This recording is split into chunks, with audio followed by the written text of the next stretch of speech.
guys! It's me again, Jedi, and welcome back dito sa aking channel. For today's video, gagawa ako ng back to school makeup look and naisipan ko na ito yung perfect na panahon para gawin or i-launch tong video na to kasi kahit papano, naka-move on na sa bakasyon yung mga estudyante and for sure, nakaipon na sila ng konti from their baon mula nung nagpasokan ng early June hanggang ngayon na matatapos na yung June. So, perfect tong time na to para mag-shopping ng makeup. Itong mga affordable makeup na i-recommend ko. So, if you wanna know kung anong magiging itsura or ano yung mga products na i-recommend ko for this makeup look, please keep on watching.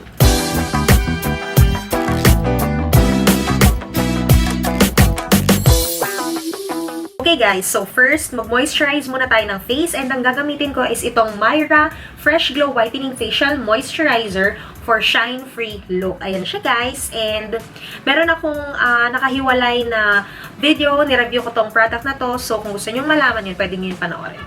So ito ngayon, apply lang tayo ng generous amount sa aking face.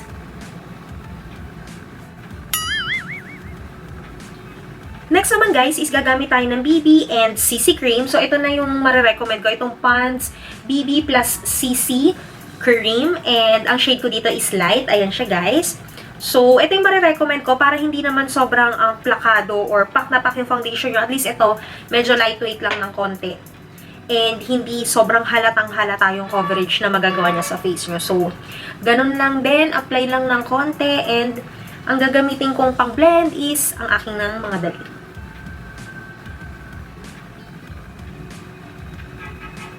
Next naman is gumamit tayo ng concealer. So, ang marirecommend ko for students is itong Careline Brighten Stick. Ayan siya guys. So, ililista ko lahat yung presyo sa description box para magka-idea kayo kung magkano itong mga products na nire-recommend ko for you. So, i-apply na natin siya.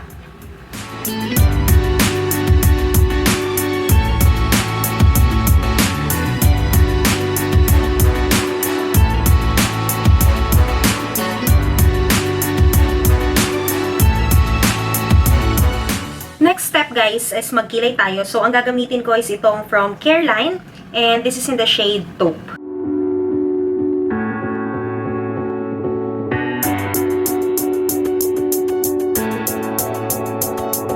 Next naman guys is mag-mascara tayo and ang marirecommend ko is this from Fashion 21, itong double up mascara nila.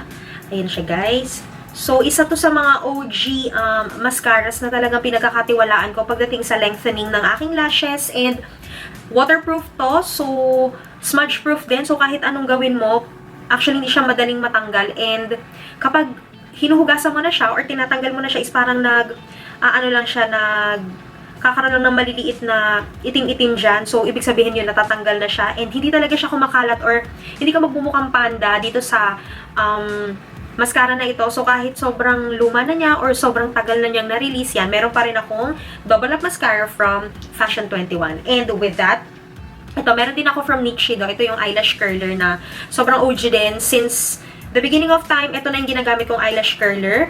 Nag-try ako ng iba, pero ang dali nilang nasisira. Ewan ko dito, sobrang affordable niya, pero ang tagal talaga ng buhay niya. So, yun lang guys. Same routine. Magka-curl tayo ng lashes and i-apply natin tong double up mascara from Fashion 21.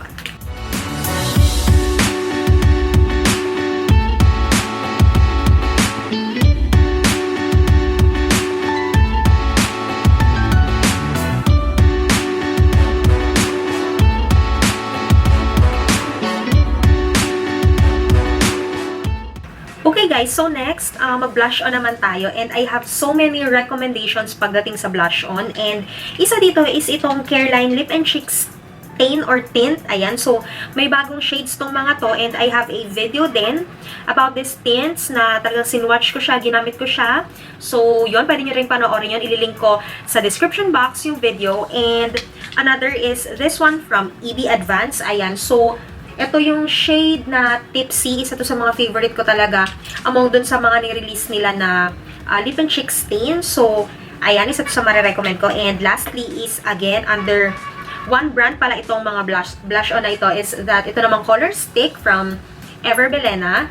And this is in the shade Rosy Hue. So, less than 200 pesos lahat to guys. So, sobrang affordable and marami-rami naman yung content. So, for sure, sulit and matagal nyo siyang magagamit. So, In this case, ito na lang Tipsy yung gamitin natin. Ayan, so, maglalagay lang ako ng konti dito sa aking kamay. Tapos, gamitin na natin siya as blush.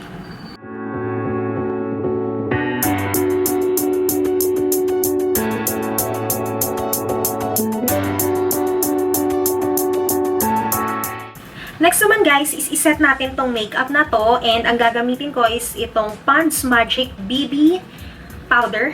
Ayan. So, for sure lahat tayo ay makaka-afford nito dahil less than 100 pesos lang to guys. So, ang gagawin ko lang is parang yung simpleng pagpupulbo lang natin using yung mga typical na Johnson's powder natin. And, nasa sa inyo kung gusto nyo gumamit ng brush. Pero, sige, gamit tayo ng brush. Ayan. So, i-dust off nyo lang sa buong mukha nyo para at least hindi shiny kasi may mga cream products tayo na ginamit. Ayan.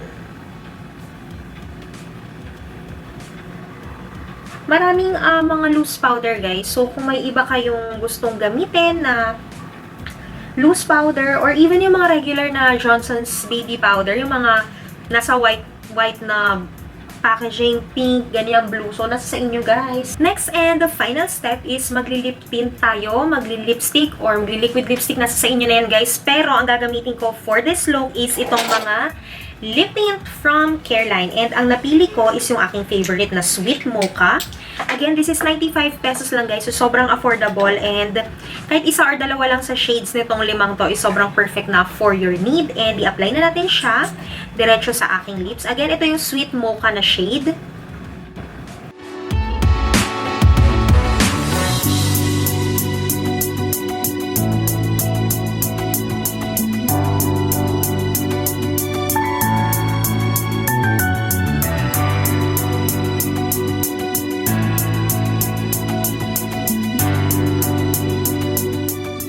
So, there you have it guys. Ito na nga yung nagawa kong look for students or college students to be specific. Kasi, yan medyo naglagay tayo ng marami-raming amount ng makeup. But, still, sobrang simple ng nagawa nating look.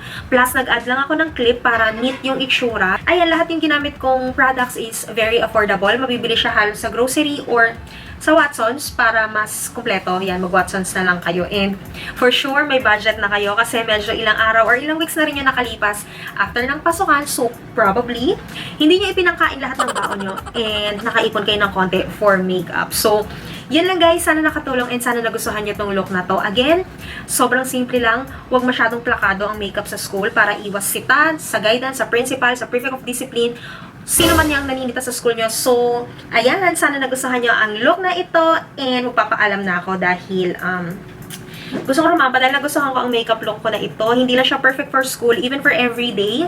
Appropriate siya, sobrang simple lang and ang fresh lang talaga. So, yun lang guys.